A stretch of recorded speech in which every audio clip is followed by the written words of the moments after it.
नमस्कार, मी साक्षीपांच्या न्यूज अनकटमध्ये आपलं स्वागत करते। बुलेटिनच्या सुरुवातीला वेगवान आढावा घेऊयात काही ठळक बातम्यांचा। अवकाळी पावसाने आंब्याच्या दरात घट झाली। ITR भरण्यासाठी आता 15 सप्टेंबर पर्यंतची मुदत। कोल्हापुरात काँग्रेससह इतर पक्षातून शिवसेनेत येण्यासाठी इच्छुकांची बुकिंग सुरू, आमदार राजेश क्षीरसागर यांचं विधान। आणि समृद्धी महामार्गात गेलेल्या जमीनधारकांचा मुलाबाळांसह जालना जिल्हाधिकारी कार्यालयावर मोर्चा। नमस्कार, हेडलाईन्स नंतर आता पाहूयात बातम्या विस्ताराने। सुप्रीम कोर्टाने स्थानिक स्वराज्य संस्थांच्या निवडणुका 4 महिन्यात घेण्याचे आदेश दिल्यानंतर सर्वच पक्षांकडून जोरदार मोर्चेबाजी बांधणी सुरू आहे। त्यातच कोल्हापुरातील काँग्रेससह अन्य पक्षातील अनेक जण शिवसेना शिंदे सेनेत येण्यासाठी इच्छुक असल्याची माहिती आमदार राजेश क्षीरसागर यांनी दिली आहे। दरम्यान कोल्हापूरच्या हद्दवाढीबाबत आपण आग्रही असून याबाबत सर्वच नेत्यांचं एकमत झालं असल्याचा दावा देखील क्षीरसागर यांनी केलाय। बघा, या गोष्टी आता सेंट्रलच्या झाल्या। सन्माननीय पंतप्रधान नरेंद्रभाई मोदी, सन्माननीय राष्ट्रपती, दोन्ही राज्याचे राज्यपाल, इरिगेशन मिनिस्टर असतील, मुख्यमंत्री, दोन्ही उपमुख्यमंत्री याविषयी, तिकडचे मुख्यमंत्री असतील याविषयी निर्णय घेतील।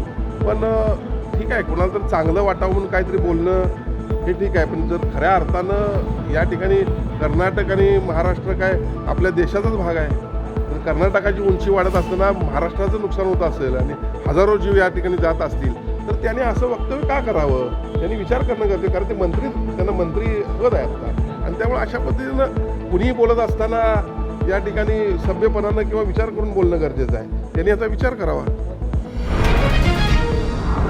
सह्याद्री व्याघ्र प्रकल्पग्रस्तांच्या पुनर्वसनाचे प्रश्न मार्गी लावण्यासाठी लवकरच वनमंत्री गणेश नाईक यांच्यासोबत मंत्रालय स्तरावर बैठक आयोजित केली जाईल, अशी माहिती मदत व पुनर्वसन मंत्री मकरंद पाटील यांनी दिली आहे। प्रकल्पग्रस्तांनी काल साताऱ्याचे मंत्री पाटील यांची भेट घेऊन नागरी सुविधा मिळत नसल्याची तक्रार केली आहे। 10 वर्षांपूर्वी ठाणे जिल्ह्यात पुनर्वसन झालेल्या जावळी तालुक्यातील आडोशी, माडोशी, रवंदीसह अनेक गावांना या सुविधा मिळत नाहीयेत। जे कोर झोन मधले जी काही गाव आहे, विशेषतः जावळी तालुक्यामधली 5 गाव, या गावांना कोर झोनमुळं, म्हणजे जो टायगर रिझर्व्ह फॉरेस्ट आपला आहे, त्यामुळे गेल्या 10 वर्षापूर्वी या गावांचं पुनर्वसन ठाणे जिल्ह्यामध्ये झालं। परंतु या 10 वर्षामध्ये त्या काही लोकांच्या ज्या काही 18 नागरी सुविधा असतील, अन्य घरांचे, जमिनीचे काही प्रश्न त्या लोकांच्या अद्यापही शिल्लक आहेत, असं या लोकांच्या एकूणच भेटीअंती त्या ठिकाणी निदर्शनास आलेलं आहे। त्यांचे प्रश्न मी आणि जिल्हाधिकाऱ्यांनी समजून घेतलेले आहेत। या संदर्भामध्ये आमचे जिल्हाधिकारी ठाणे जिल्हाधिकाऱ्यांशी बोलले, तिथल्या DFOंशी बोललेले, आमच्या DFOंचं सुद्धा बोलणं झालं आहे, आणि लवकरात लवकर राज्याचे वनमंत्री गणेश नाईक साहेब यांच्या अध्यक्षतेखाली या एकूणच व्याघ्र प्रकल्पातील असणाऱ्या प्रश्नांच्या संदर्भातली बैठक ही त्यांच्या स्तरावर त्या ठिकाणी लावण्यात येईल, आणि जे काही प्रश्न आमच्या या सन्माननीय लोकांचे त्या ठिकाणी प्रलंबित आहेत ते सोडवण्याच्या संदर्भातली भूमिका ही त्या मीटिंगमध्ये निश्चितपणाने होईल। मान्सून पूर्व पावसाने कोल्हापुरातील गांधी मैदानाला तळ्याचं स्वरूप आल्याने आमदार राजेश क्षीरसागर यांनी संताप व्यक्त केलाय। गांधी मैदानाबाबत सुपाऱ्या घेऊन काही लोक राजकारण करत असल्याचं राजेश क्षीरसागर यांनी म्हटलंय। कोल्हापुरातील संभाव्य पूरस्थितीच्या पार्श्वभूमीवर काल जिल्हाधिकारी कार्यालयात प्रशासनासोबत आढावा बैठक घेण्यात आली। त्यात क्षीरसागर यांनी शहरातील नालेसफाई, आपत्कालीन परिस्थिती, पाणी पुरवठा याबाबत प्रश्नांच्या सूचना दिल्या। काही बाबतीत किळस येते, मी तुम्हाला सांगतो। अत्यंत प्रामाणिकपणानं त्या गांधी मैदानासाठी मी 5 कोटी रुपये मंजूर करून आणले निधी, आणि त्या ठिकाणी पोती टाकणे, गाद्या टाकणे, बकेट टाकून पाणी पुरवठा, पाणी थांबवणे, आणि मग अशा प्रकारचं हीन सुपारी घेऊन राजकारण करण्याचं काम काही लोक करत आहेत, त्यांचा मी या ठिकाणी निषेध करतो। कोल्हापूर महानगरपालिकेच्या वतीनं पोलीस प्रशासनाला कारवाई करण्याविषयी निवेदन दिलेलं आहे। पोलीस प्रशासनानं तातडीनं ती कारवाई करावी. कारण काही समाजकंटक आपण म्हणू की त्या ठिकाणी दिसतंय की ज्या ठिकाणाहून पाण्याचा निचरा होतो त्या ठिकाणी गाद्या पोती टाकून ते पाणी थांबवलं गेलेलं आहे. हे कुणाचं नुकसान आहे हो? राजकारणाला घाणेरड्या राजकारण म्हणायला पाहिजे, याला काही मर्यादा पाहिजे. खरं म्हणजे त्या ठिकाणी हजारो युवक खेळत असतात आणि त्या युवकांना त्रास व्हायला नको म्हणून सन्माननीय तत्कालीन मुख्यमंत्री एकनाथ शिंदे साहेबांनी तातडीनं 5 कोटी रुपये मंजूर केले. नवीन नाला निर्माण करण्याचं काम सुरू आहे. तर याला सर्वाला अडथळा निर्माण करायचा आणि या ठिकाणी पाणी कसं तटल आणि कसं चुकीच्या पद्धतीने झाले असं दाखवण्याचा प्रयत्न करायचा, हे अत्यंत हीन दर्जाचं काम त्या ठिकाणी सुरू आहे. त्याचा मी निश्चित करतो. प्रत्येकासाठी काही यंत्रणा असते. जालना नांदेड समृद्धी महामार्गात गेलेल्या जमिनीला योग्य मोबदला द्या अशी मागणी महामार्ग बाधित शेतकऱ्यांनी केली आहे. शेतकऱ्यांनी मागील 20 ते 22 दिवसांपासून जालन्याच्या देवमूर्ती येथे धरणे आंदोलन सुरू केलंय, तर अद्याप प्रशासनाने शेतकऱ्यांच्या या आंदोलनाची दखल घेतली नाहीये. त्यामुळे संतप्त आंदोलक शेतकऱ्यांनी काल आपल्या मुलाबाळांसह जिल्हाधिकारी कार्यालयावर मोर्चा काढून ठिय्या आंदोलन केले. सदर आंदोलनाला भेट देत आमदार अर्जुन खोतकर यांनी शेतकऱ्यांना योग्य मार्ग काढण्याचं आश्वासन दिले. आज काय झालं, 25 दिवसानंतरही आम्ही बघितलं की काही प्रमाणात SDMनं सुनावण्या लावल्या, थोड्याफार प्रमाणात त्यांनी प्रतिसाद दिलाय. पण आमची मुख्य मागणी आहे जमीन मूल्यांकनाची. जिथं 2 कोटी पाहिजे तिथं 25 लाख, जिथं 25 लाख पाहिजे तिथं 5-7 लाख. हे बिलकुल कदापि मान्य नाही. आम्हाला चालढकल दिसू लागली. म्हणून आज शेवटचा पर्याय म्हणून आम्ही आज एक निवेदन द्यायला आलो. महिला भगिनी, माता पिता, लहान लेकरं बाळ सगळे घेऊन आलो. आज आम्ही निवेदन दिले. ते निवेदनही तुम्हाला आम्ही देणार आहे. आम्ही त्यांना अल्टिमेटम दिलाय. तारीख वार याच्यामुळे दिला नाही की आम्ही इथं गनिमी काव्यानं करणार आहेत. आम्ही सांगितलं की मूल्यांकनाचा मुद्दा आम्ही सांगू त्या पद्धतीनंच झाला पाहिजे. रजिस्ट्र्या ग्राह्य धरल्या पाहिजे, मागचे बाजारभाव ग्राह्य धरले पाहिजे. ते जर नाही झालं आणि येत्या काही दिवसात लवकरात लवकर तोडगा निघाला नाही तर आम्ही काय करणार आहे, ज्या जमिनी तुम्ही आमच्या फुकट भाव घेणार आहे त्याचं दानपत्र कलेक्टरच्या नावानं घेऊन येणार. माझ्याकडे 400 गायी आहे, कोले महाराजाकडे 50 गायी आहे. इतर शेतकऱ्यांकडे जे पशुधन आहे, जे शेती अवजारं, ट्रॅक्टर फेक्टर सगळं घेऊन येणार. आम्ही इथं कलेक्टर ऑफिसमध्ये सोडणार आणि इथंच सामूहिक आत्मदान करणार असा इशारा आम्ही दिलाय. कलेक्टरनं सांगितलं पण तरीही पाहतो करतो म्हटलेले, पण तरीही शासनाने याची दखल घ्यावी. शासनानं दखल नाही घेतली तर जालना पेटेल आणि याच्यानंतर ज्या पद्धतीनं हे आंदोलन पुढे जाईल ते महाराष्ट्राला परवडणार नसतं. यासह बुलेटिन मध्ये एक छोटीशी विश्रांती घेऊयात. पाहत रहा न्यूज अनकट. 10,000 किलोची झणझणीत पुणेरी मिसळ, 2100 किलोची चमचमीत खिचडी, 8 फुटाचा लांब चटपटीत कबाब.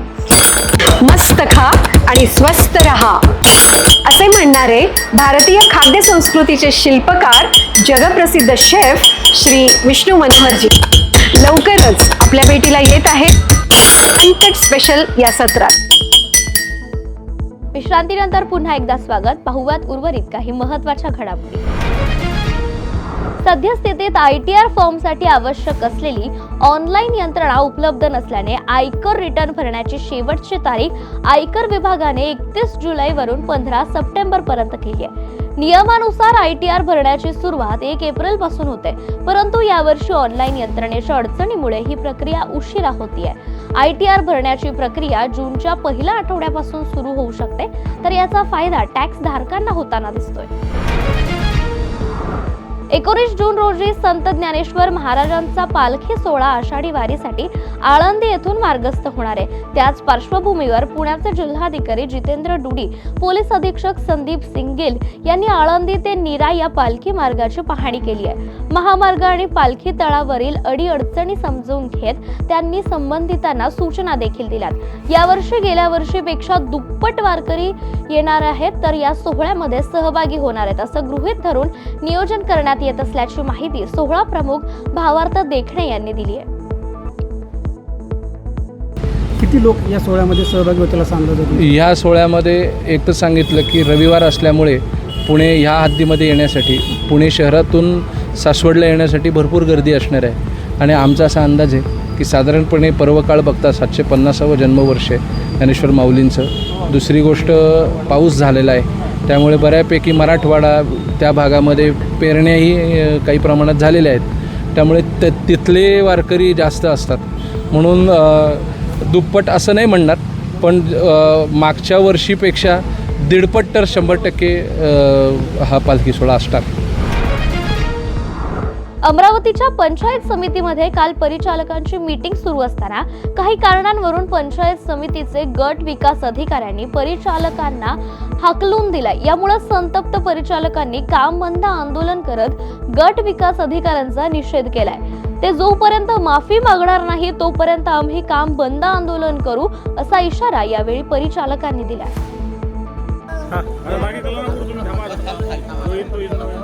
संगणक परिचालक कैलास जाधव, ग्रामपंचायत कस्तुरा मोगरा येथील अमरावती जिल्हा अमरावती तालुका येथील माननीय पीओ साहेब सुदर्शन तुपे साहेब यांच्या मिटिंगला आम्हाला बोलावले असता आम्ही सर्व केंद्रचालक तिथे मिटिंगला आलो होतो.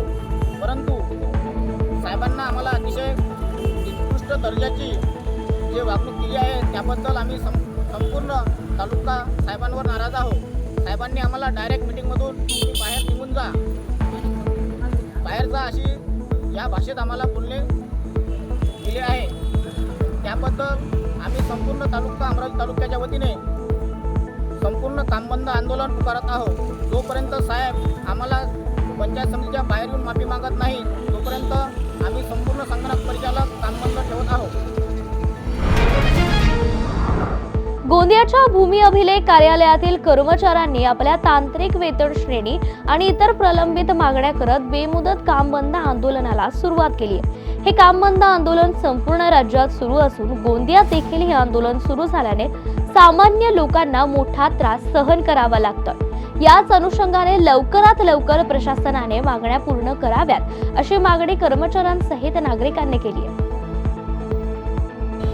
सर, आम्ही भूमी अभिलेख सर्व विभागाचे कर्मचारी आहोत आणि विशेष म्हणजे आमचे ह्या ज्या काही प्रमुख मागण्या ज्या होत्या ज्यामध्ये तांत्रिक वेतन श्रेणी आणि सुधारित आकृती बंद मंजूर करण्यात यावा आणि सेवाविषयक नियमावलीच्या अनुषंगाने काही अजून विशेष काही मागण्या होत्या, तर त्या आम्ही शासनाच्या दरबारी मांडलेल्या होत्या. बऱ्याचदा अर्ज विनंत्या केल्या परंतु त्या मागण्या काही मान्य झालेल्या नाही आहेत. आणि विशेष महत्त्वाची बाब म्हणजे कसं आहे, आता महाराष्ट्र शासनाच्या महसूल विभागाला म्हणजे द्वितीय क्रमांकाचं पारितोषिक हे भूमी अभिलेख खात्याला मिळालेलं आहे. म्हणजे आमच्या कामाची गुणवत्ता ही शासनानं पण मान्य केलेली आहे, परंतु त्या अनुषंगानं जे वेतन आणि इतर अनुषंगाच्या ज्या बाबी आहेत त्या अजूनपर्यंत मान्य केलेल्या नाही आहेत. त्यामुळे आम्ही सर्व भूमी अभिलेख विभागाचे कर्मचारी आज इथे बेमुदत संपाकरिता उपस्थित झालेले आहोत आणि हे संप राज्यव्यापी आणि बेमुदत आंदोलन करीत आहोत. यासह बुलेटिनमध्ये एक छोटीशी विश्रांती घेऊयात. पाहत रहा न्यूज अनकट. हम आदमी औरत तो नहीं, लेकिन जख्म दिल पर हमारे भी पड़ते हैं. दिल दुखता है जब कोई तुच्छ नज़रों से हमें देखता है. बिन गलती के भी हर कोई हमें मुजरिम समझता है. विनती है सबसे, बस हमें थोड़ा सा इंसान समझ लो. मी येत आहे न्यूज अनकटवरती लवकरच. विश्रांतीनंतर पुन्हा एकदा स्वागत. उर्वरित काही महत्त्वाच्या बातम्यांवर एक नजर टाकूया. यवतमाळ जिल्हा हा आदिवासी बहुल जिल्हा असल्याने या क्षेत्रात आदिवासी जमातींना 14% आरक्षणाची तरतूद लागू आहे. जिल्ह्यात 26 मे पासून शैक्षणिक क्षेत्रातील प्रवेश सुरू झाले असून शालेय माध्यमिक विभागात आदिवासी विद्यार्थ्यांना 14% आरक्षण देण्याची मागणी अखिल भारतीय महिला संवैधानिक हक्क परिषदेने केली आहे. यासोबतचे लेखी निवेदन परिषदेने शैक्षणिक विभागाला दिले.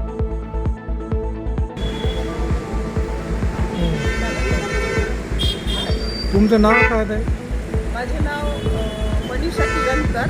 अखिल भारतीय महिला संविधानिक हक्क परिषदकडून आज आम्ही उच्च माध्यमिक शिक्षण विभाग येथे निवेदन देण्यात आलेले आहे. निवेदनाचा विषय असा होता की शालेय उच्च माध्यमिक विभागात आदिवासी विद्यार्थ्यांना 14% आरक्षण मिळण्याबाबत 26 मे पासून 2025 शैक्षणिक क्षेत्रातील प्रवेश सुरू झालेली आहे. करिता अखिल भारतीय महिला संविधानिक हक्क परिषदेकडून आज आम्ही निवेदन देत आहोत.